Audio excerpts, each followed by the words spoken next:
Hi water signs, Pisces, Cancer and Scorpio, Ascendant, Sun, Moon, Venus, Rising, and those of you cross-watching, welcome to your Tarot Love Messages. Today we're going to take a look at and see why is it that you're not able to let them go, release them here.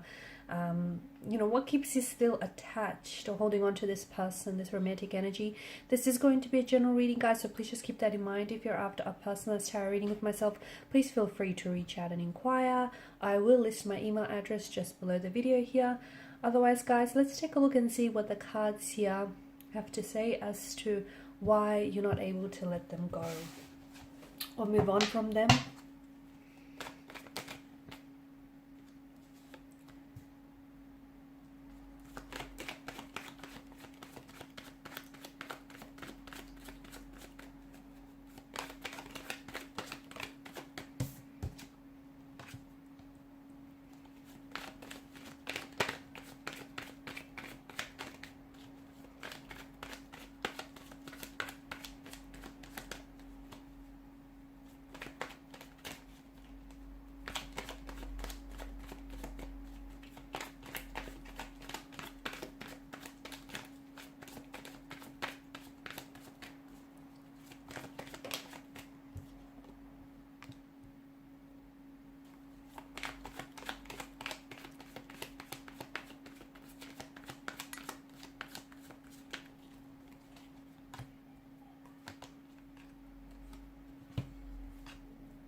Okay, so what is it that still keeps you attached to this individual here? You still care about this person, okay? Whether or not you care to admit this to yourself, you still care about this individual, this energy here. Now, given the amount of swords that has shown up in your reading, I also feel like there's an element of pain that is involved in this situation with this person, okay? And to me, what keeps you holding on to this person, what keeps you holding on to this energy or this particular situation is the pain that it caused you.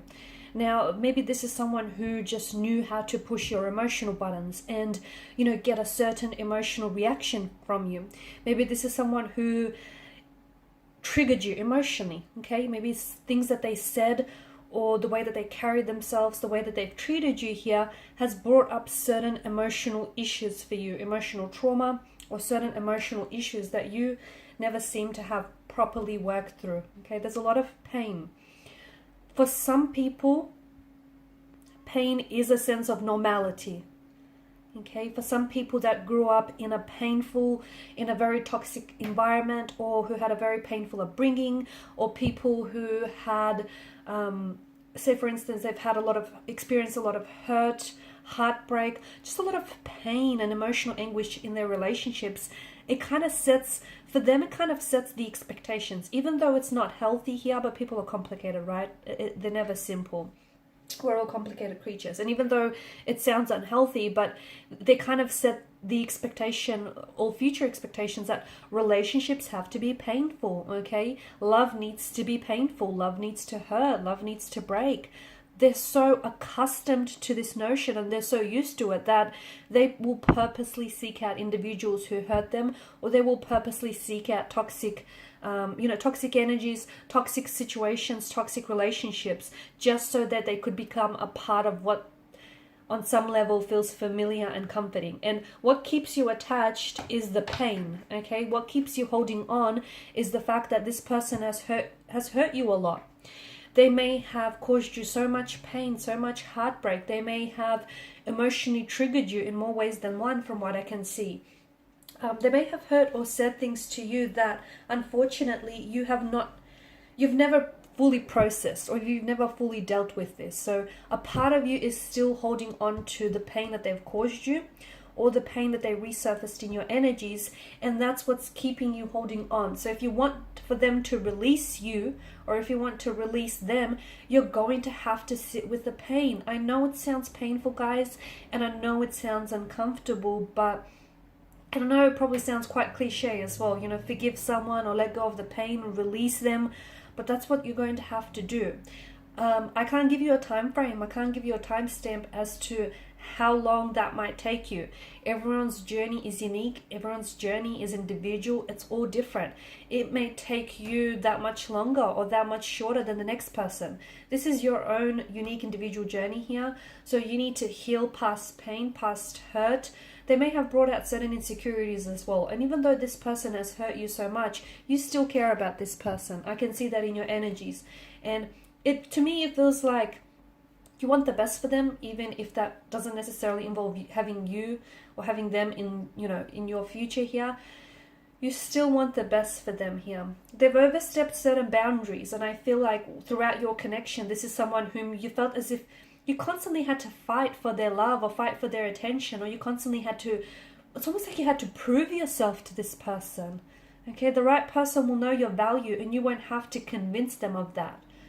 Okay, so that in itself is a huge indicator that maybe you were in the wrong relationship. However, I do feel like the wrong relationship has taught you a lot of things that you need to correct about yourself, about your pain, your insecurities here. There's also a truth that they've spoken to you, which I feel like has been very hurtful for you to hear or hurtful for you to receive. Okay, it feels like they may have. And look, with this person and this energy, maybe your communication styles were very different. Maybe you were two very different elements that didn't really complement each other in the end. And maybe the way that they spoke here, it's like they were weaponizing their words. It's like sometimes they felt the way that they would communicate with you, sometimes it would feel like maybe they spoke down to you or they were very condescending. And you've sort of latched onto that hurt and you've latched onto that pain. But I think a lot of why you tolerated this is because, as I've mentioned, at the start of the reading, for a lot of you, you've dealt with so much pain in your life that you grew so accustomed to it. And that kind of set the expectation for all future relationships. So in order for you to really release this person, you're going to have to release the hurt and the pain that you keep holding on to. And only then, once you sit with the pain, once you confront the pain, once you feel the emotions, yep, that's right, you're going to have to feel those emotions. You can't block them, which is what you've been doing, okay? Which is what's really preventing you from letting go. And look, maybe you're not ready to let go. And if you're not, no one can force you, okay? No one can tell you otherwise. If you're not ready, even if your logic tells you that, letting go is the right thing to do and moving on. But if you're not ready, you're not ready. And you know what? So be it. There's nothing wrong with that. So don't be so hard on yourself. But if you feel like you're on your way to, releasing this person, releasing this pain, releasing the energy here, the situation, you're going to have to unblock, okay? Unblock some of these blockages that we're seeing in your energy. And for some of you, it will mean having to communicate with this person and confront this person, okay? Tell them how much they've hurt you. Tell them what's on your mind here. Get it out of your system, because for so long you've been suppressing something that is buried deep inside your subconscious, and it's what's preventing you from healing. It's what's preventing you from moving forward and releasing this energy. So you're going to have to confront and sit with your own pain here. Will it be uncomfortable? Yeah, absolutely. Is it necessary? Absolutely. Okay. Will it be healing? Of course. You do have a choice to move forward, and only after you look back can you then move forward, because you need to look back and heal some and learn from some of these mistakes or some of these lessons. That's what they were, lessons. You are bearing a lot of this deep inside your subconscious, and I don't think a lot of you are even fully consciously aware of how much hurt and how much you're holding on and clinging on to this individual. Yes, because a part of you cares, but I do think you want to release this person. So why are you fighting it? Why are you fighting yourself? Why are you fighting your emotions here? Okay, you need to first of all connect with your center. You need to find an emotional balance here. Okay, because at the end of the day, you know what you know your own truth. And I can see that there's a lot of hurt or pain that you're suppressing deep inside your subconscious. It's running around in your subconscious, the pain, the trauma, the hurt of it all. And that's what keeps you attached to this person. Okay, that's why you're not able to let them go. Because subconsciously, you're attaching yourself to this individual? How can you let go of something that you're holding on to? You'll have to unravel your fingers here if you want to let go, right? But baby steps, and I think you'll know when the time is right for you here. You'll feel when you're ready to let go and release this person's energy. You'll know, okay? And you're quite an emotional, intuitive sign. When you know, you'll know. And there may be synchronicities all around you. There may be no such synchronicities at all, but it will just be the feeling that you will get and that sense of readiness. Alright guys, and these are your messages. Thank you as always for watching and listening. Please show your support by liking, sharing and subscribing to the channel. Bye for now.